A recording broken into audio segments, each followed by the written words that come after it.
എടുത്തിട്ട് വയ്യേ എന്ന് കരഞ്ഞുകൊണ്ടിരുന്ന മലയാളികൾക്കിനി പെരുമഴക്കാലം. കാത്തുകാത്ത് മഴ ലഭിച്ചതിൻ്റെ സന്തോഷത്തിലായിരുന്നു മലയാളികൾ. മഴ പെയ്യണമെന്ന് പ്രാർത്ഥിക്കുമ്പോൾ ആരും വിചാരിച്ചു കാണില്ല ഇത്രയും നാശം വിതയ്ക്കുന്ന പെരുമഴ ലഭിക്കുമെന്ന്. എറണാകുളം ജില്ലയിലെ പകുതി സ്ഥലങ്ങളിലും ഇന്നലത്തെ മഴയിൽ മുങ്ങി. ഇപ്പോഴും മഴ തോരാതെ പെയ്തുകൊണ്ടിരിക്കുകയാണ്. റോഡുകൾ മുങ്ങി ഗതാഗതം തടസ്സപ്പെട്ടു പല സ്ഥലങ്ങളിലും. മഴ ആസ്വദിക്കുന്നവരുണ്ടെങ്കിലും ഈ മഴ ഒരുപാട് പേരുടെ കണ്ണീരുമാകുന്നുണ്ട്. കുറേ നാശങ്ങളാണ് ഇന്നും ഇന്നലെയും മഴ വരുത്തിവെച്ചത്. മഴ പെയ്യണേ എന്ന് പ്രാർത്ഥിച്ചവർ പെയ്യല്ലേ എന്നിപ്പോൾ പ്രാർത്ഥിക്കുന്നു.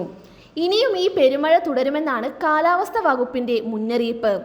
ഇന്നലെ പെയ്ത മഴയിൽ ഇൻഫോ പാർക്കിലെ ചില സ്ഥാപനങ്ങൾക്കകത്തും മഴ പെയ്തു. സ്ഥാപനത്തിനകത്ത് വെള്ളക്കെട്ടായതോടെ ജീവനക്കാരും ദുരിതത്തിലായി.